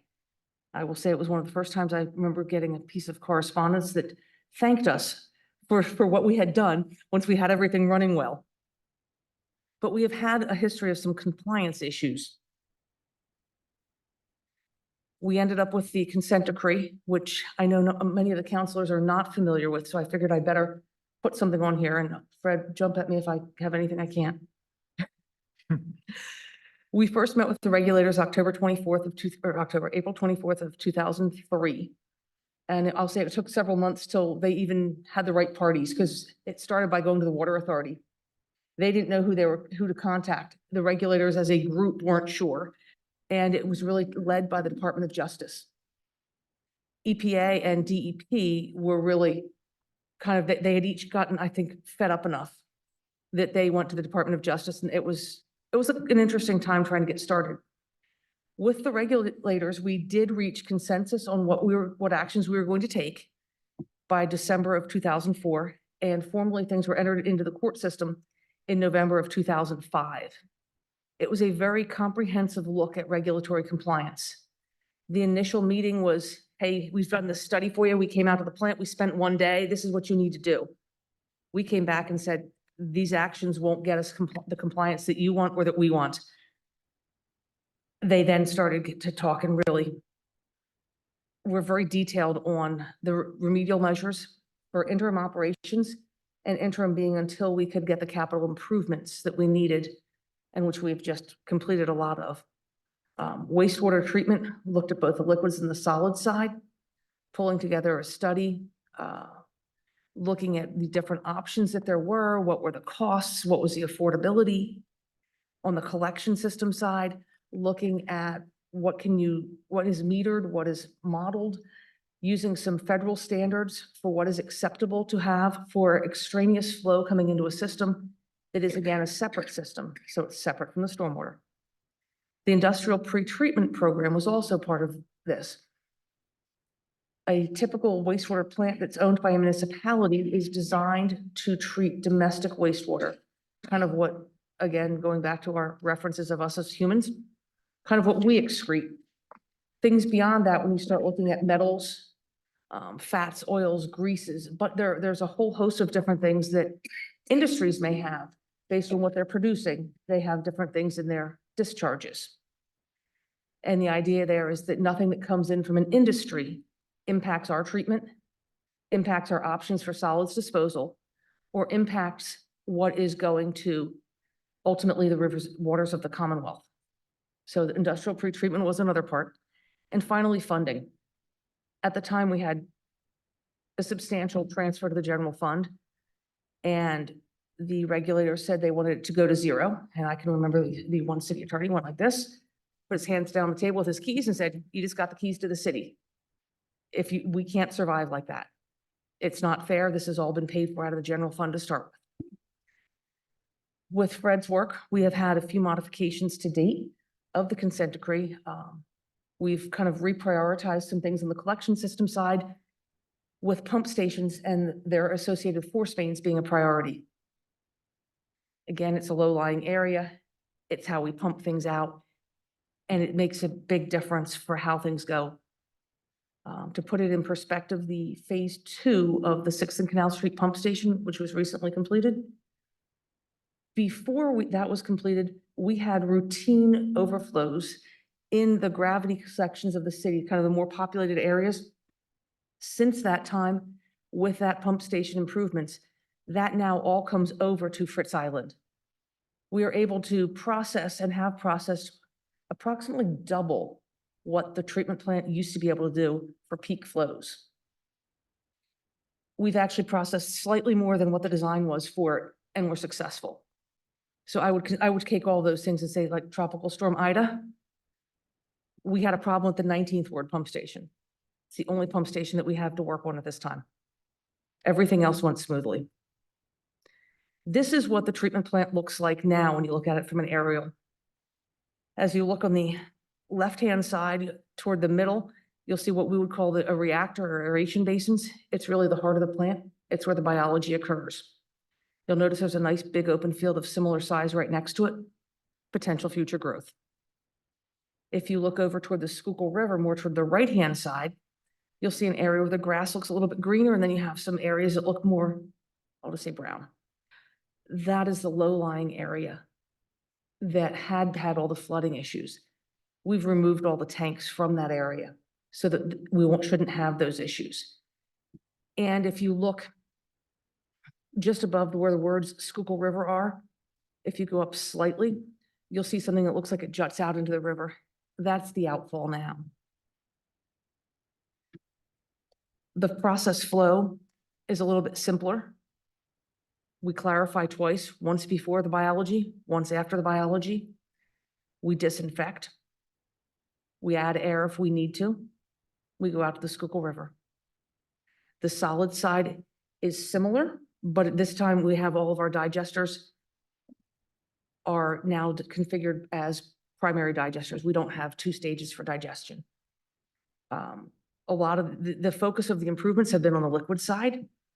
We've done some rehab and refurbishment on the solid side.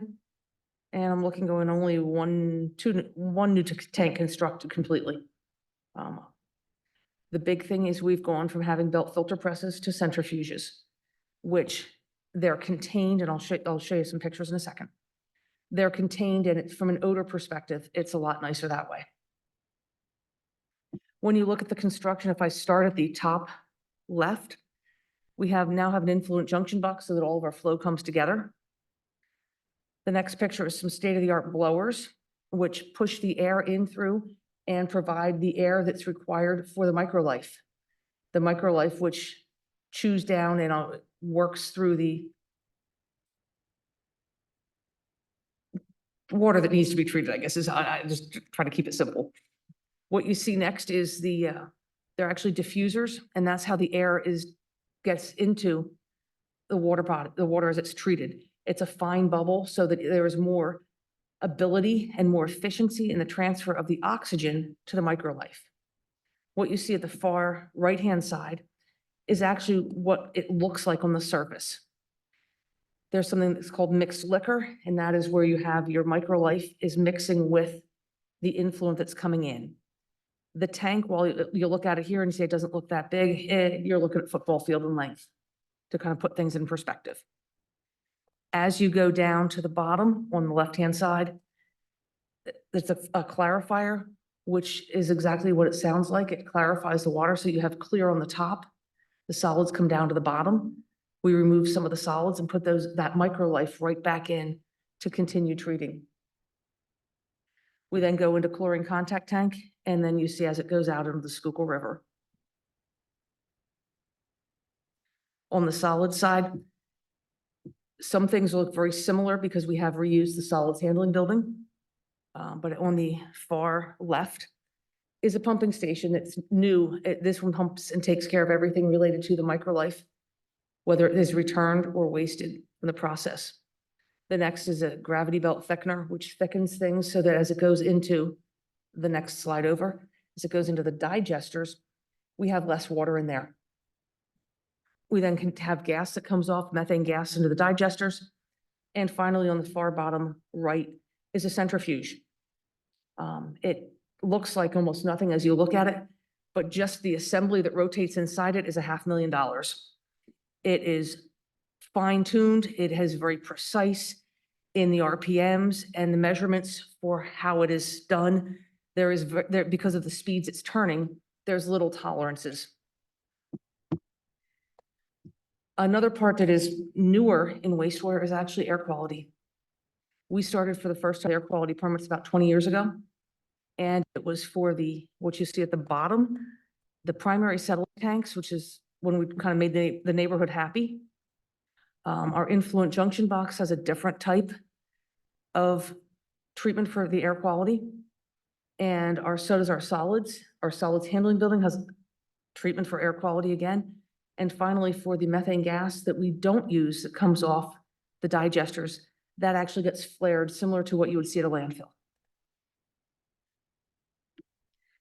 So if you look at Reading's urban water cycle, the clean water side is handled by RAWA and funded through RAWA. Coming down the middle is the storm sewer. Storm sewers are handled by the city, and we also have a stormwater pumping station over near the stadium.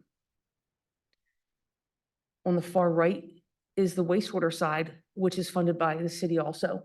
That is what was the original sewer fund, which I will refer to as the regional sewer fund to try to keep it more simple.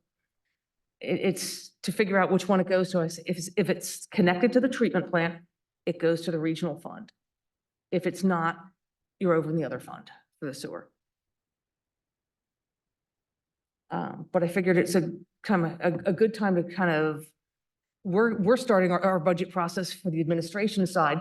So it makes sense to try to make sure that council, especially with a number of new people, are up to speed on some of this, because this is probably one of the more confusing parts as it relates to the city. I think I'll say from a financial perspective. The city is any of the retail funds we receive come in through Fund 55. We are a bulk customer of our own regional fund, Fund 54. So we have that interfund transfer from 55 to 54 to pay ourselves for what we do. And it's some of the things that way that I want to make certain that council understands how we do it. One concern as we moved forward with the consent decree was making sure that we knew what funds were city funds versus what funds were regional funds. So this was the way that it was determined. I see Donna nodding because I think she remembers these conversations years ago. But this is also where I'll say, our founding fathers did us a lot of favors by having the separated system. Without a separated system, the cost for what we did at the wastewater plant would have been significantly higher. We could have been looking at side stream treatments just for the stormwater side to try to deal with that, and at the same time try to keep the microlife alive. They did a number of different things that I think are very helpful. That said, when it comes to how we handle things in the future, we're all in this together. We are all one team. We are the city team. And I've always said how the city goes, so the county goes too. We need to work together. And that's one of the reasons it's important to me to be here and make sure that from the administrative side, you have an understanding to be able to make the best decisions. And that if there's information that you need from us, that we're able to get it to you. I also will tell you that we're utilities people, wastewater people are kind of a little geeky. And so the sunrise and the sunsets at the treatment plant, we have some really talented photographers that have grabbed pictures when things look good. So I'd be remiss if I didn't put some of those in there. We would also like to offer for city council to come to the treatment plant for a tour.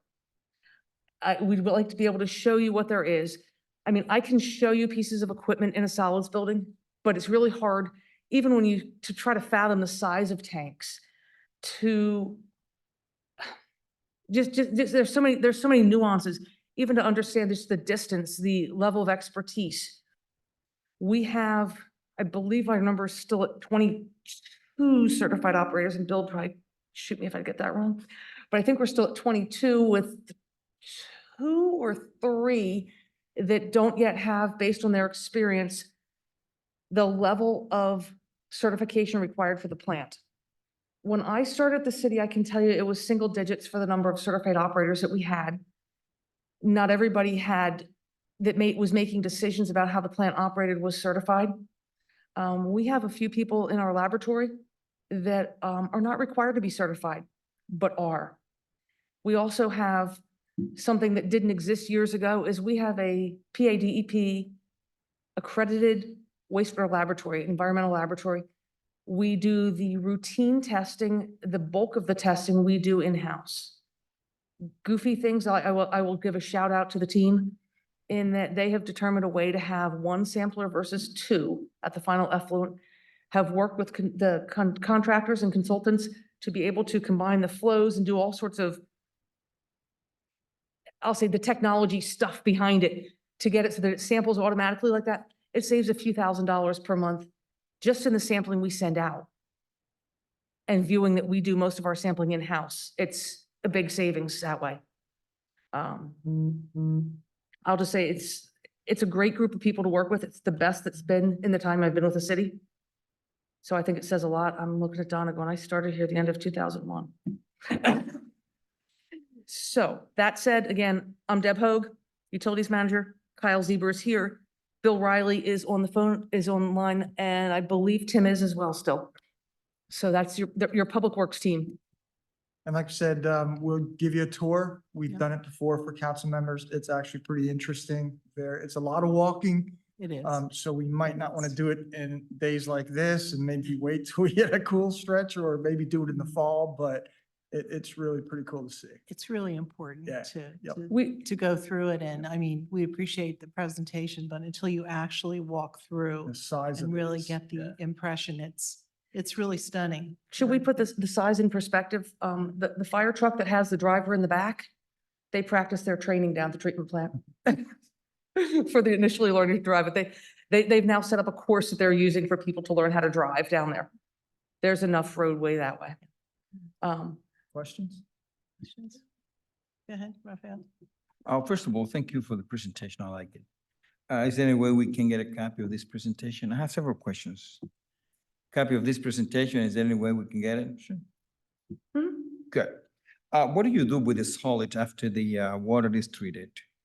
The solids after the water is treated, at this point, they go to a landfill. It's the three biggest expenses for a treatment plant are your personnel, your power, and your solids disposal. So do you have any special place to dispose this solid? So to get rid of these solid, do you have any special have a place? Because contract. in some countries, some other countries, I have an agriculture background. I've Yes. studied agricultural sciences. When we have, after the water is treated, we use this as a resource Mhm. to fertilize, our soil, our land. But I don't know what do you do here, or if there is any contamination after you dispose them. The city actually, when I first started, there would have been absolutely no chance of us being able to do it. There are some regulations on the federal perspective for being able to land apply biosolids to agricultural fields. I can say I've done it in a former life at a few different facilities where we did land apply. There have gotten to be more legal concerns, particularly in Berks County as a result of a lawsuit in the late 90s, if my memory is correct, involving a Was that up particular. around Maiden Creek or something? No, it's actually in my neck of the woods, where I used to live. Oh, really? Yeah. Okay, okay. No, it was over more towards, would that be South Heidelberg Township? It's in an area, not in our tributary area, and had nothing to do with what we do. But raised the level of awareness to the point that I actually asked and got copies back then, hard copies from EPA of the documentation to get the backup for how they determined the limits for the numerous priority pollutants that were included. And I got 2 notebooks that were each about 4 to 5 inches thick for some light reading. We have gotten to the point now that our biosolids from the metals and heavy metals perspective, our biosolids has been consistently meeting the standards. That said, the concerns now about PFAS and that the forever chemical that they are has been something that we've actually discussed it on, there have been different formats and forums on that, just to discuss the impact that may have from a liability perspective. Because it will circle back around through from, if it's in drinking water, it'll be in wastewater. It can end up in biosolids. It can end up in the waters of the Commonwealth and just continue the cycle. Thank you. Thank you very much. Certainly. Question, Chris?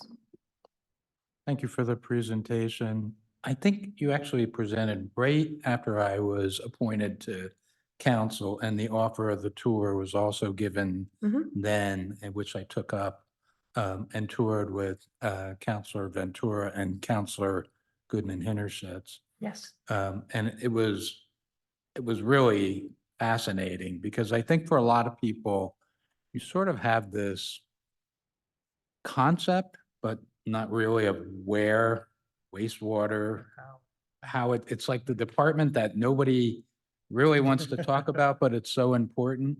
And so the tour really sort of gave a realistic idea of how exactly things are handled.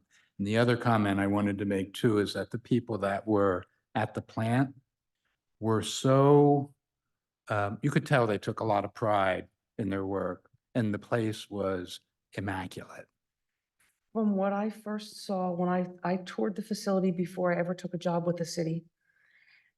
And from what I saw then to what I see now is just such a night and day difference.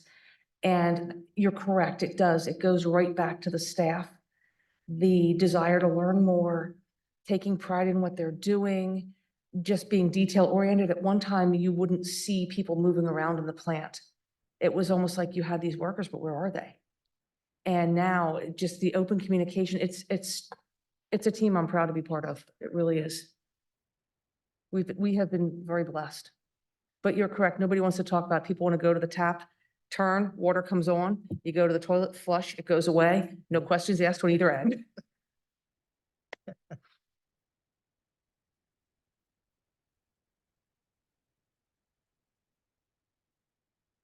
Yes, sir. Thank you for the presentation.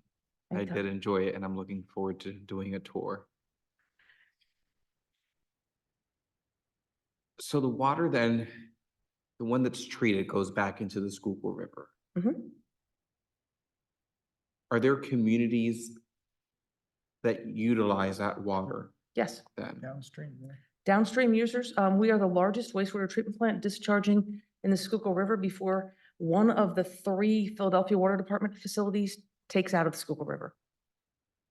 I'm sorry, how many, do you know how many communities? I think, Pottstown takes out of the Schuylkill that I can think of, and the city of Philadelphia does. One of the 3 plants for the city, for Philadelphia does. And the other 2 are the Delaware.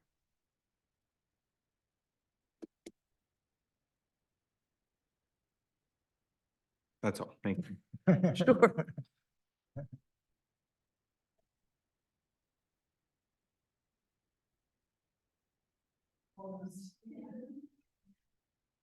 Again, if we, as Kyle said, we'd love to be able to pick a time when the weather looks good and be able to bring council members down, whether it be smaller groups and try to fit as schedules work. But Bill Riley and I have been talking about, we need to do that. We've been we do tours for some school groups and different things that way. And we've been participating, or I should say, Bill has really taken the lead with working with the Reading High School.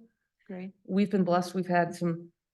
We have one full-time employee who's been with us almost a year now, has a full-time employee who graduated from Reading High last year, was part of the cooperative program. So we've had some people that didn't know wastewater existed, young folks that didn't know wastewater existed, and kind of got them hooked. But it's been a great group that way, and we've been able to, through giving the tours and things, try to promote the concepts, because it's difficult hiring into a field that people really don't talk about, I guess is how I'll put it. So. It's definitely worth the tour. You'll understand it in a way you can't even fathom until you actually do that. And it's really critical. And what a difference since the consent decree and everything has improved. It can't go without saying the efforts of Carl Gefkin, a former managing director, which took the cost from really quartered the cost probably for the city. And the efforts everyone made to work with that to rehab what could be rehab versus an entirely new build made a huge differential money-wise. And also just the quality of the breathable air down there Vanessa, you can be glad you weren't the district representative back in the day. Believe me, all the people that sat there before you were Daily. getting constantly getting complaints because of what was going on. And then it was not a pleasant area to be, but what a difference. So thank you all for your hard work and for the presentation, and I will say we've talked about doing a presentation again as we get kind of closer to the budget to try to understand better how the municipalities work together and how those things impact the finances of the city as well. Touch a little more on the pump station. Yeah, we've got the pump stations we haven't really touched on yet for you. And there will be two contract awards coming, or I should say two big groups of contract awards coming with the 19th Ward Force Main and the 19th Ward as a new pumping station. okay, So we just want to make you aware of that as well. okay. We look forward to keeping Thank you. being made aware of what's going on and working with you guys. So thank you for all your hard work, and please express that. Mr. Riley's on. We didn't hear from him, but thank you, sir, and thank you to everyone. Thank you. Okay. If there's no other questions, we'll go on to the legislative review. Okay. We'll start with Bill 34, 2024, authorizing a budget transfer of $153,000 from the Public Works CIP building account to CIP traffic engineer to fund the Summit Chase Street Lighting Project. This was introduced May 28th. Mr. Hahn, can you give a update or? Work is complete. We just have to make arrangements to pay the balance. Okay. Any other comments? Vanessa, anything from you? Anyone? Okay. Next, we'll go to the Bill 35, 2024, amending City Code Chapter 23, Part 15, Youth Commission, Section 1506, adding a removal procedure for failure to attend 3 meetings, misconduct or neglect of duty, or for other just causes, introduced at the May 28th regular meeting. Any comments on this? Anyone? Go ahead, Chris. This is more of a housekeeping item. This actually exists with all the other boards and committees, and when this committee was created, somehow it was overlooked. So it's being added to follow the format of the other committees. So it's a consistency Mhm. thing. Okay. Any comments? Okay, next we'll go to Bill 36-2024, authorizing a cooperative purchasing agreement with the Reading Parking Authority for engineering services for the 400 to 600 blocks of Penn Street. This was introduced at the May 28th meeting. Bill or Fred, any comments on this? Well, I think we've discussed this before, and I think we've ironed out the issues that were an impediment in the past, I guess. I'm assuming that it's back on the agenda that there's a greater Council level wanted of it to be comfort project with- specific, not all encompassing. Is everyone in agreement with that? But it's still, again, not going out for bid for the specific job. You're using a bid that already was taken by the RPA, right? That would be what would happen, yes. Okay. Any other comments? Jamie? I'm glad to see that it's more specific.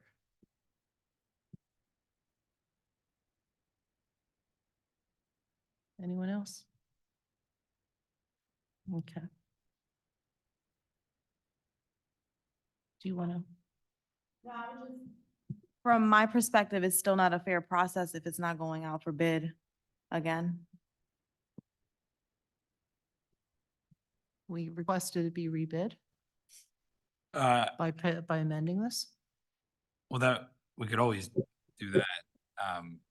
But I think that we're within the purchasing policy to do this way. I think the concept is to save the money that would have gone into the time and effort necessary to rebid the project and to utilize work that's already been done by this particular engineering firm. Do we know how many bids came about for this? I do not know that. Jamie? There's no fee for putting out a bid, right? No, but it's a very labor intensive in both, from both our side in terms of getting the RFP put together with the specifications and all the information that goes into there, reviewing the bids, but also for the companies that would put into the bid and they factor that into their cost. I don't think anybody does anything for free nowadays. So when people go back out to bid, that usually results in higher bid prices. So I am glad to see that it's specific, but I think I also share the same concern as Councilwoman Ventura, where we don't know what the bidding process was. Would you be able to find some information from the RPA and get that over to us to review? Yeah, in fact, I have to touch base with their solicitor on another matter. That would make me feel more comfortable then. Thank you. I'll see what I can get. Vanessa? I'm not sure Mr. Kelly had something to add. I saw him on mute during the conversation. No, I think Fred covered it more than adequately. Thank you. Thank you. Anyone else? Okay, so Fred, any idea when you can get that? You can send that email to all of us? I mean, hopefully before Monday, obviously. Be helpful. Yeah, definitely, definitely. But yeah, I'll do my best. And when I do get the information, I'll share it immediately. Okay, we'd appreciate that. Thank you.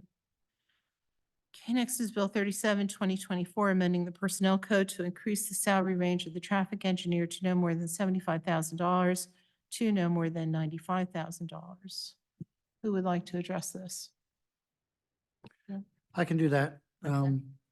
Council was given the position description for this traffic engineer, also a comparison of salaries in like cities and municipalities in Pennsylvania. And I think we discussed this also. Any comments?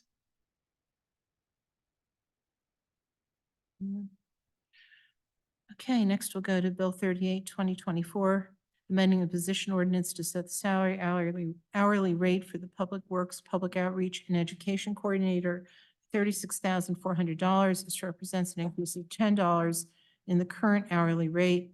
This position has been vacant since July 2023 and is responsible for robust community engagement on solid and hazardous waste handling, recycling, stormwater pollution reduction strategies, wastewater pollution reduction strategies, air quality and air pollution reduction strategies, any effects of climate change on these systems. Is this a full-time worker then? Or No, this part-time? is a part-time position for and we're that just money. having trouble filling it because of the educational requirements that we were looking for and the background checks and everything they need to go into the schools, which is part of our agreement through the recycling program that we have with the Reading School District. So this is funded? No, this is funded from our solid waste, but From one of the solid- outreaches they do is to go into the schools Right, right. for recycling and sustainability education. So it's part-time. Is it just academic year or is it throughout the year? It's throughout the year. And how many hours a week in general? They won't do more than 28 hours a week. Okay. Any questions? None? Okay. Thank you. Next is Bill 39, 2024, renaming Cathedral Street located between Front Street and Center Avenue, Route 61 to Arfels Drive. And this comes from the mayor and myself. There is, as you've seen on the memo, only one property, which used to be the Northwest Swimming Pool, is now a parking lot. It's the only one that bears a Cathedral Street address. And it is just a small section of street. I didn't bring it with me, but I will provide you guys with the background of what Cathedral Heights was going to have been and never came about to be. It's quite an interesting story. There are actually roadways under the stadium that were never developed, but it was to have been a housing development as well as a Masonic cathedral up around where Fromm Electric is. It never came to be between financial issues with the principals involved as well as the depression setting in and other things. Chris, you probably know as much or more about Cathedral Heights than I do with your historian background, but It seems sort of silly to have a street named Cathedral Street. How many of us have been asked, where's the cathedral? And it is a small section of the street connecting front to center. Again, it has no strong impact on anything but some mapping. And with some discussions with the mayor and with the folks out at the R-Phils, this is a proposal. Kyle, I don't know if there's anything from your public works standpoint monetarily that you need to add to this? No, not really. Some street It's- signs. Yeah. So, go ahead, Jamie. I guess my question is, how did this come about and what is, or why would the purpose be of changing the street name? Well, it seemed to Cathedral Streets for me, and I love local history, so I value it, but really there's no real connection to any cathedral, to anything that once happened there other than looking in the history books. I've been thinking about this for a long time. I discussed it with the mayor, and managing director was there when the mayor and I discussed it. It seems that what's real is the fact that that's been a baseball stadium since 1950. And the Phillies have been a part of that since 1967. Prior to that, there was the Cleveland Indians and a few other teams, but they have been long-term tenants there. And it is certainly, to me, appropriate to lend their name to this small section of street that bears no addresses per se. And R-Phils Drive just seems to be a much more dynamic, appropriate name for that section of roadway. Chris? I just wanted to make a comment. I think, years ago, the stadium, the entrance was more on Front Street. With the addition of the Redner's Event Center, it really has more of a presence on Cathedral Street, but there's no relation to the ballpark. And so the fact that it's such a short street and the fact that now we have a building that, it's still probably maybe not the largest, but one of the largest, it just makes sense to make it part of the stadium with renaming it. Raphael, it's your district. Any thoughts from you? Oh, definitely, yes, I agree, with that Councilor Ramirez said, and also, I definitely, like to see this street, name, our Philly big, yeah, you and I had a tours, and it is, I agreed, and I will support this. And the mayor and I have discussed it with the management out there, and they obviously are happy about the thought of it. And again, not named for any one person, but for a team per se. So, any other questions? If not, we'll look at act on that one way or another in a week. And finally, authorizing an allocation of, this is Bill 40-2024, authorizing an allocation of $657,500 from the ARPA funds in various amounts to small businesses as identified in Exhibit A. Mr. Kelly, would you like to comment on this? And then we'll have some questions from the group. No comment in particular. I think we had an extensive presentation discussion before, and I, of course, remain open to answer any questions. Anyone? Melissa? My only question is, when will funds be sent to the businesses? That first percentage of the funds.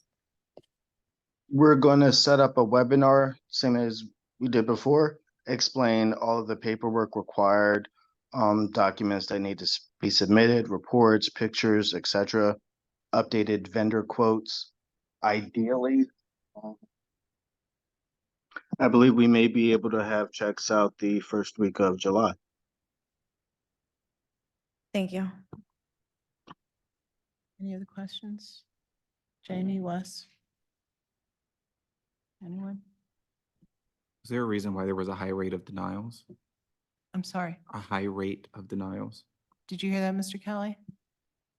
Yes, there were a high rate of incomplete applications. We really bent over backwards to work with people, provide language services, but respectfully, we could not complete the applications for them. Thank you. Any other questions or comments from anyone else? Okay, well, that concludes the legislative review. Vanessa, I believe there's an issue over in your district you wanted to discuss just quickly. Michael gave us an opinion about it, but do you want to discuss it so everyone knows what's going on Old Wyomissing Road, the parking? So I think we're still, I'm not sure where we stand and on how to resolve this. And so the old Wyomissing Road, the street, I believe, yeah, that street, is my understanding is half of the West Reading side and then the Reading, and there's some like parking,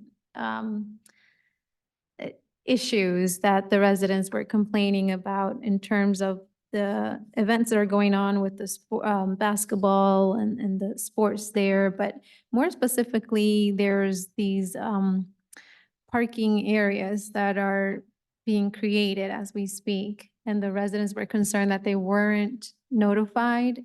And we weren't sure if it was West Reading that should have notified the residents or it was the city of Reading that should have.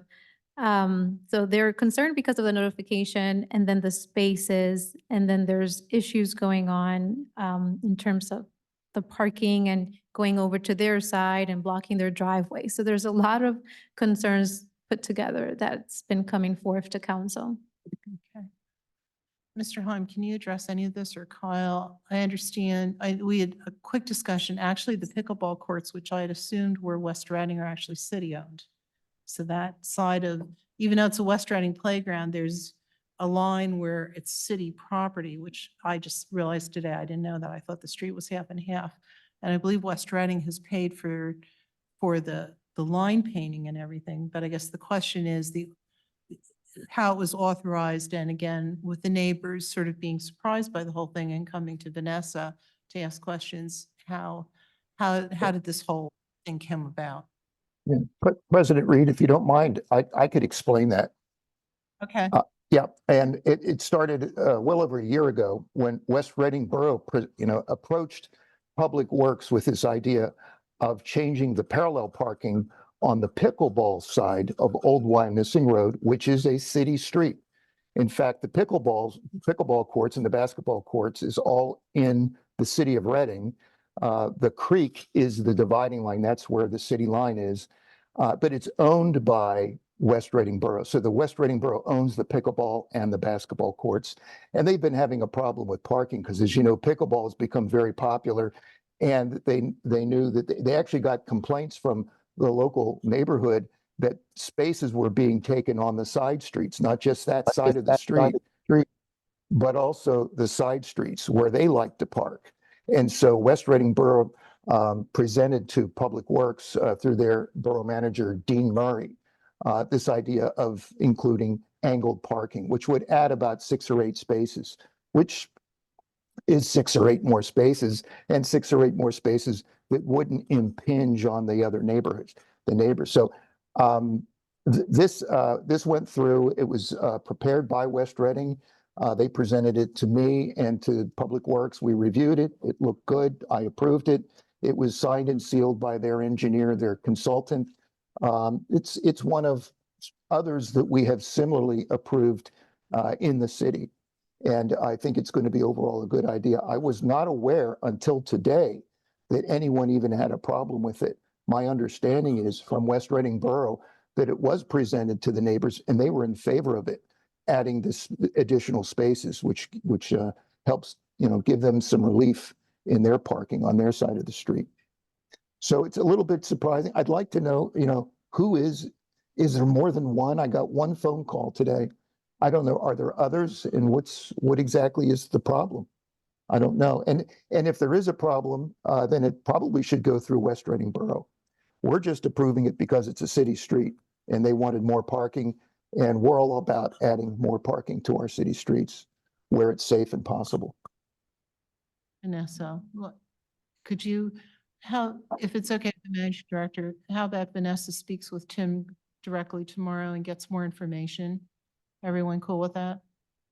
Okay, Vanessa, do you mind doing that? Giving. Of Tim a course, call? I think we have email communications that we've been forwarding. I'm not sure if Tim has that, but I can share that. And then the conversations that I had today alone was like a few neighbors and they were, number one was that they were notified. So, yeah. Can work out the particulars and try and find the backstory here so we know what's going on from the neighbor standpoints. Of course. Thank you, Tim. Thanks, Sure. Tim. Yep, thank you. Any other questions? Anything else for the good of the order? Raphael? Just to see, I talked to our director about bird lighting, the lighting. What's going on with that? When are we going to start working with Bird Park? Yeah, the lighting with Bear Park, I'll double check and see if we have a timeline yet on when that's gonna happen, and I will let you know. Yes, right. Thank you very much. Sure. Anything else from anyone? No? Anyone want to make a motion to adjourn? You got it.